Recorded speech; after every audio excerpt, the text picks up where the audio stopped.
Welcome back to news TV 84। Break ਤੋਂ ਬਾਅਦ ਸਾਡੇ ਨਾਲ ਜੁੜ ਚੁੱਕੇ ਨੇ ਸਰਦਾਰ ਜੀਤ ਸਿੰਘ ਆਲੋਵਾਰਕ, ਜਨਰਲ ਸੈਕਟਰੀ ਸ਼੍ਰੋਮਣੀ ਅਕਾਲੀ ਦਲ ਅੰਮ੍ਰਿਤਸਰ ਤੋਂ। ਜੀ ਵੀਰ ਜੀ, ਵਾਹਿਗੁਰੂ ਜੀ ਕਾ ਖਾਲਸਾ, ਵਾਹਿਗੁਰੂ ਜੀ ਕੀ ਫਤਿਹ। ਖਾਲਸਾ ਵਾਹਿਗੁਰੂ ਜੀ ਫਤਿਹ ਭੈਣ ਜੀ। ਵੀਰ ਜੀ, ਜਿਸ ਤਰ੍ਹਾਂ ਜਾਣਦੇ ਕਿ 9 ਅਕਤੂਬਰ ਨੂੰ ਭਾਈ ਹਰਜਿੰਦਰ ਸਿੰਘ ਜਿੰਦਾ ਤੇ ਭਾਈ ਸੁਖਦੇਵ ਸਿੰਘ ਸੁੱਖਾ ਜੀ ਦੀ 21ਵਾਂ ਸ਼ਹੀਦੀ ਦਿਨ ਸੀ। ਅਸੀਂ ਪਿਛਲੇ 3 ਦਿਨ ਤੋਂ ਹੀ ਟੀਵੀ 84 ਨਿਊਜ਼ ਉਹਨਾਂ ਦੇ ਯਾਦ ਨੂੰ ਸਮਰਪਿਤ ਕਰ ਰਹੇ ਹਾਂ। ਭਾਈ ਹਰਜਿੰਦਰ ਸਿੰਘ ਜਿੰਦਾ ਤੇ ਭਾਈ ਸੁਖਦੇਵ ਸਿੰਘ ਸੁੱਖਾ ਜੀ ਦੇ ਜੀਵਨ ਅਤੇ ਉਹਨਾਂ ਦੀ ਸ਼ਹਾਦਤ ਬਾਰੇ ਤੁਸੀਂ ਕੀ ਕਹਿਣਾ ਚਾਹੋਗੇ, ਇਸ ਬਾਰੇ ਦੱਸੋ। ਭਾਈ ਹਰਜਿੰਦਰ ਸਿੰਘ ਸੁੱਖਾ ਤੇ ਹਰਜਿੰਦਰ ਸਿੰਘ ਜਿੰਦਾ ਤੇ ਸੁਖਦੇਵ ਸਿੰਘ ਸੁੱਖਾ ਦੇ ਜੀਵਨ ਬਾਰੇ ਮੈਂ ਇਹੀ ਕਹਿਣਾ ਚਾਹਾਂਗਾ ਜੀ ਵੀ ਜਿਵੇਂ ਸੁੱਖਾ ਸਿੰਘ ਤੇ ਮਹਿਤਾਬ ਸਿੰਘ ਦੀ ਇੱਕ ਜੋੜੀ ਨੇ ਬਹੁਤ ਵੱਡਾ ਸਿੱਖਾਂ ਦੀ ਉਦੋਂ ਦਸਤਾਰ ਨੂੰ ਉੱਚਾ ਚੁੱਕਿਆ ਜੀ, ਤੇ ਉਸੇ ਤਰ੍ਹਾਂ ਹੀ ਇਹ ਭਾਈ ਜਿੰਦਾ ਤੇ ਸੁੱਖਾ ਨੇ ਇਹ ਬਹੁਤ ਵੱਡਾ ਇੱਕ ਸਿੱਖੀ ਦੀ ਲਈ ਜਿਹੜੀ ਪਰੰਪਰਾ ਸੀਗੀ ਉਹਨੂੰ ਕਾਇਮ ਰੱਖਿਆ। ਹਾਂਜੀ। ਔਰ ਉਸ ਕਾਤਲ ਜਮਾਤ ਦੇ ਮੁਖੀ ਨੂੰ ਇੱਕ ਸਜ਼ਾ ਯਾਫਤਾ ਕੀਤਾ, ਜਿਹੜੇ ਨੂੰ ਇਹ ਸਜ਼ਾ ਦੇਣੀ ਬਣਦੀ ਸੀ, ਜਦੋਂ ਕਿ ਦੁਨੀਆ ਦੀ ਜਿਹੜੀ ਉੱਥੇ ਅਦਾਲਤ ਹੈਗੀ ਹੈ ਜੀ, ਇੰਡੀਆ ਦੀ ਅਦਾਲਤ, ਕੋਈ ਵੀ ਸਿੱਖਾਂ ਨੂੰ ਅਜੇ ਤੱਕ ਇਨਸਾਫ ਨਹੀਂ ਦੇ ਸਕੀ। ਤੇ ਇਹ ਕਾਤਲਾਂ ਦੀ ਜਮਾਤ ਦੇ ਮੁਖੀ ਨੂੰ ਇਹ ਜਿਹੜੀ ਸਜ਼ਾ ਯਾਫਤਾ ਕੀਤਾ ਉਹਨਾਂ ਨੇ, ਇਹ ਸਿੱਖ ਸਜ਼ਾ ਯਾਦ ਰੱਖਣਗੇ। ਤੇ ਔਰ ਬਹੁਤ ਵੱਡੀ ਕੁਰਬਾਨੀ ਹੈ। ਇਹਦੇ ਨਾਲ ਇਹ ਵੀ ਕਹਿਣਾ ਬਣਦਾ ਵੀ ਜਦੋਂ ਹੁਣ ਸਿੱਖ ਰਾਜ ਤੋਂ ਵਿਰਦੇ ਹੁੰਦੇ ਜਾ ਰਹੇ ਨੇ ਔਰ ਸਿੱਖ ਸੋਚ ਨੂੰ ਕੁੰਡਿਆਂ ਕਰਨ ਲਈ ਬਹੁਤ ਵੱਡੇ ਉਪਰਾਲੇ ਕੀਤੇ ਜਾ ਰਹੇ ਨੇ ਏਜੰਸੀਆਂ ਵੱਲੋਂ, ਹਿੰਦੁਸਤਾਨ ਦੀਆਂ ਵੱਲੋਂ, ਉਹ ਚਾਹੇ ਬਾਦਲ ਦੇ ਰੂਪ ਦੇ ਵਿੱਚ ਨੇ ਚਾਹੇ ਕਿਸੇ ਵੀ ਰੂਪ ਦੇ ਵਿੱਚ ਨੇ ਜੀ। ਪਰ ਜਿਹੜਾ ਜਿਵੇਂ ਟੀਵੀ 84 ਹੈਗਾ ਜਾਂ ਹੋਰ ਵੀ ਸਿੱਖ ਅਖਬਾਰ ਲਿਖਦੇ ਆ ਜੀ, ਤੇ ਇਸ ਮੌਕੇ ਤੇ ਗੱਲ ਕਰਨੀ ਇੱਕ ਬਹੁਤ ਵੱਡੀ ਗੱਲ ਹੈਗੀ ਆ। ਉਹਨਾਂ ਦੀ ਕੁਰਬਾਨੀ ਨੂੰ ਯਾਦ ਕਰਨਾ, ਹਾਂਜੀ, ਉਹਨਾਂ ਦੀ ਕੁਰਬਾਨੀ ਨੂੰ ਸਿਜਦਾ ਕਰਨਾ ਬਹੁਤ ਵੱਡੀ ਵਧੀਆ ਗੱਲ ਹੈਗੀ ਹੈ ਜੀ। ਤੇ ਜੇ ਉਹਨਾਂ ਦੀ ਜੀਵਨੀ ਤੇ ਲਿਖਿਆ ਜਾਵੇ ਜਾਂ ਉਹਨਾਂ ਦੀਆਂ ਜੇਲ੍ਹ ਅੰਦਰੋਂ ਲਿਖੀਆਂ ਚਿੱਠੀਆਂ ਬਾਰੇ ਵੇਰਵਾ ਕੀਤਾ ਜਾਏ ਤਾਂ ਸਮਾਂ ਬਹੁਤ ਲੱਗੇਗਾ ਜੀ। ਮੈਂ ਮਹਿਸੂਸ ਕਰਦਾ ਵੀ ਬਹੁਤ ਵੱਡੀ ਗੱਲ ਹੈ ਜਿਹੜੀ ਇਹ ਸਿੱਖ ਕੌਮ ਮਨਾ ਰਹੀ ਆ। ਹਾਂਜੀ। ਤੇ ਅਕਾਲ ਤਖ਼ਤ ਸਾਹਿਬ ਵੱਲੋਂ ਪ੍ਰਮਾਣਿਤ ਸ਼ਹੀਦ ਭਾਈ ਜਿੰਦਾ ਤੇ ਸੁੱਖਾ ਦੀ ਇਹ ਵੱਡੀ ਕੁਰਬਾਨੀ ਹੈ ਜੀ। ਤੇ ਸਮੁੱਚੇ ਸਮੇਂ ਤੇ ਅਸੀਂ ਉਹਨਾਂ ਦੀ ਕੌਮ ਦੇ ਨਾਂ ਤੇ ਦਿੱਤੀ ਕੁਰਬਾਨੀ ਨੂੰ ਸਿਜਦਾ ਕਰਦੇ ਹਾਂ ਸ਼੍ਰੋਮਣੀ ਅਕਾਲੀ ਦਲ ਅੰਮ੍ਰਿਤਸਰ ਵੱਲੋਂ। ਹਾਂਜੀ। ਔਰ ਸਮੁੱਚੀ ਸਿੱਖ ਕੌਮ ਨੂੰ ਅਪੀਲ ਕਰਦੇ ਹਾਂ ਵੀ ਐਸੇ ਸ਼ਹੀਦਾਂ ਦੀ ਪਾਏ ਪੂਰਨਿਆਂ ਤੇ ਚੱਲਣਾ ਚਾਹੀਦਾ। ਆਜ਼ਾਦੀ ਦੀ ਜਿਹੜੀ ਉਹਨਾਂ ਨੇ ਚੰਗ ਲਾਈ ਹੈ ਉਹਨੂੰ ਸਾਨੂੰ ਵਧਾਉਣਾ ਚਾਹੀਦਾ। ਜੀ ਬਿਲਕੁਲ ਬਿਲਕੁਲ ਵੀਰ ਜੀ। ਤੇ ਵੀਰ ਜੀ, ਹੁਣ ਅਸੀਂ ਤੁਹਾਡੇ ਨਾਲ ਕਰੰਟ ਮੁੱਦਿਆਂ ਬਾਰੇ ਵੀ ਗੱਲਬਾਤ ਕਰਦੇ ਹਾਂ। ਜਿਸ ਤਰ੍ਹਾਂ ਅਸੀਂ ਜਾਣਦੇ ਕਿ ਨਰਿੰਦਰ ਮੋਦੀ ਨੂੰ ਬੀਜੇਪੀ ਵੱਲੋਂ ਪ੍ਰਧਾਨ ਮੰਤਰੀ ਦੇ ਉਮੀਦਵਾਰ ਦੇ ਤੌਰ ਤੇ ਉਭਾਰਿਆ ਜਾ ਰਿਹਾ ਹੈ। ਅਕਾਲੀ ਦਲ ਅੰਮ੍ਰਿਤਸਰ ਨੇ ਉਸ ਦੇ ਖਿਲਾਫ ਬੜੀ ਸਪਸ਼ਟ ਲਾਈਨ ਲਈ ਹੈ ਅਤੇ ਇਸ ਸੰਬੰਧੀ ਪਿਛਲੇ ਦਿਨਾਂ ਵਿੱਚ ਨੌਸ਼ਹਿਰਾ ਪੰਨੂਆ ਵਿੱਚ ਕਾਫੀ ਭਾਰੀ ਸਫਲ ਇਨਸਾਫ ਰੈਲੀ ਵੀ ਕੀਤੀ ਗਈ ਹੈ। ਇਸ ਸੰਬੰਧੀ ਤੁਸੀਂ ਕੀ ਕਹਿਣਾ ਚਾਹੋਗੇ? ਨਰਿੰਦਰ ਮੋਦੀ ਨਾਲ ਜੀ ਇੱਕ ਭੈਣ ਜੀ ਕਾਤਲ ਜਿਹੜੀ ਕਹਿ ਘੱਟ ਗਿਣਤੀਆਂ ਦੀ ਜਿਹਨੇ ਬਹੁਤ ਵੱਡੀ ਨੁਕਸਾਨ ਕੀਤਾ ਉਹ ਕਤਲ ਕੀਤੇ, ਖਾਸ ਕਰਕੇ ਮੁਸਲਮਾਨਾਂ ਨੂੰ। ਹਾਂਜੀ। ਤੇ ਹੁਣ ਜਿਹੜੇ 951 ਕਿਸਾਨ ਉੱਥੇ ਰਹਿ ਸੀਗੇ ਗੁਜਰਾਤ ਦੇ ਵਿੱਚ, ਤੇ ਉਹਨਾਂ ਨੂੰ ਉਹਨਾਂ ਦੀਆਂ ਜ਼ਮੀਨਾਂ ਖੋਹ ਕੇ ਉੱਥੋਂ ਉਜਾੜਨਾ ਚਾਹੁੰਦਾ ਜੀ। ਉਹਨਾਂ ਦਾ ਕਸੂਰ ਸਿਰਫ ਇਹ ਨਹੀਂ, ਉਹ ਸਿੱਖ ਨੇ। ਹਾਂਜੀ। ਇਹ ਬਹੁਤ ਮਾੜੀ ਗੱਲ ਹੈਗੀ ਆ ਵੀ ਜਿਹੜੀ ਹਿੰਦੁਸਤਾਨ, ਇਸ ਗੱਲ ਮੈਂ ਮਹਿਸੂਸ ਕਰਦਾ ਵੀ ਇਹ ਗੱਲ ਹੌਲੀ ਹੌਲੀ ਸਾਹਮਣੇ ਆ ਰਹੀ ਹੈ ਜੀ। ਜਿਹੜਾ ਲੁਕਮਾ ਏਜੰਡਾ ਸੀਗਾ ਬੀਜੇਪੀ ਦਾ ਤੇ RSS ਦਾ, ਹਾਂਜੀ, ਹਿੰਦੁਸਤਾਨ ਦੀ ਗੱਲ ਇਹ ਲੰਮੇ ਸਮੇਂ ਤੋਂ ਕਰਦੇ ਆ ਰਹੇ ਆ, ਜਿਹਦੇ ਤੇ ਸੰਤ ਜਰਨੈਲ ਸਿੰਘ ਉਹਨਾਂ ਨੇ ਸਪਸ਼ਟ ਲਾਈਨ ਲੈ ਕੇ ਜੀ ਇਹਨੂੰ ਸਪਸ਼ਟ ਕੀਤਾ ਸੀ ਵੀ ਹਿੰਦੂਆਂ ਦੀ ਜਮਾਤ ਹੈ ਜਿਹੜੀ ਇਹ ਸਿੱਖਾਂ ਨੂੰ ਮਾਰਨਾ ਚਾਹੁੰਦੀ ਆ, ਔਰ ਹੋਇਆ ਵੀ ਉਹੀ। ਤੇ ਇਹ ਦੁੱਖ ਦੀ ਗੱਲ ਵੱਡੀ ਇਹ ਹੈ ਵੀ ਮੋਦੀ ਨੂੰ ਉੱਥੇ ਪੰਜਾਬ ਦੇ ਵਿੱਚ ਸੱਦ ਕੇ ਕੀ ਦੱਸਣਾ ਚਾਹੁੰਦੇ ਨੇ ਸਰਦਾਰ ਪ੍ਰਕਾਸ਼ ਸਿੰਘ ਬਾਦਲ ਤੇ ਸੁਖਬੀਰ ਸਿੰਘ ਬਾਦਲ ਜੀ।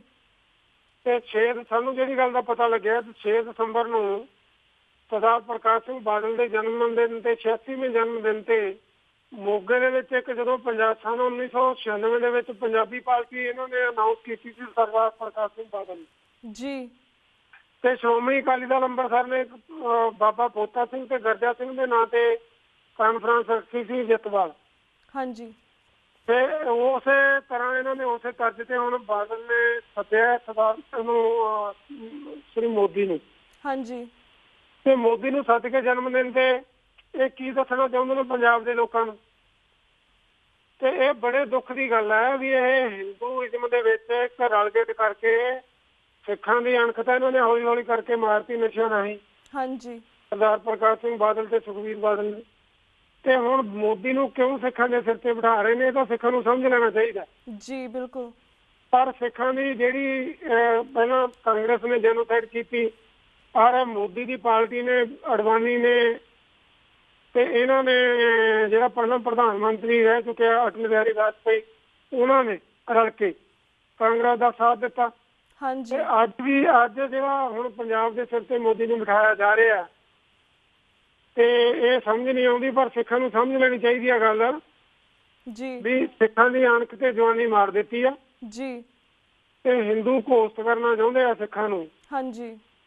ਤੇ ਪਰ ਸ਼੍ਰੋਮਣੀ ਅਕਾਲੀ ਦਲ ਅੰਮ੍ਰਿਤਸਰ ਆ ਜਿਹੜਾ ਕਦੇ ਨਹੀਂ ਹੋਣ ਦੇਗਾ। ਸ਼੍ਰੋਮਣੀ ਅਕਾਲੀ ਦਲ ਅੰਮ੍ਰਿਤਸਰ ਵਿਚਾਰ ਕਰ ਰਿਹਾ ਹਾਂਜੀ ਵੀ ਉਸੇ ਦਿਨ ਹੀ ਇੱਕ ਵੱਡੀ ਕਾਨਫਰੰਸ ਹੈ ਜਿਹੜੀ ਕਿਤੇ ਨਾ ਕਿਤੇ ਜਗ੍ਹਾ ਰੱਖ ਕੇ ਜੀ ਪੰਜਾਬ ਦੀ ਅਣਖ ਨੂੰ ਔਰ ਪੰਜਾਬ ਦੇ ਸਿੱਖਾਂ ਦੇ ਕੀਤੀਆਂ ਕੁਰਬਾਨੀਆਂ ਨੂੰ ਔਰ ਸੰਤ ਜਰਨੈਲ ਸਿੰਘ ਦੀ ਸੋਚ ਨੂੰ ਜੀ ਔਰ ਆਜ਼ਾਦੀ ਪੱਖੀ ਸੋਚ ਨੂੰ ਕਿਵੇਂ ਬਰਕਰਾਰ ਰੱਖਿਆ ਜਾਏ ਤਾਂ ਆਉਣ ਵਾਲੇ ਦਿਨਾਂ ਦੇ ਵਿੱਚ ਅਜੇ ਕਲੀਅਰ ਕਰਨੀ ਹੈ।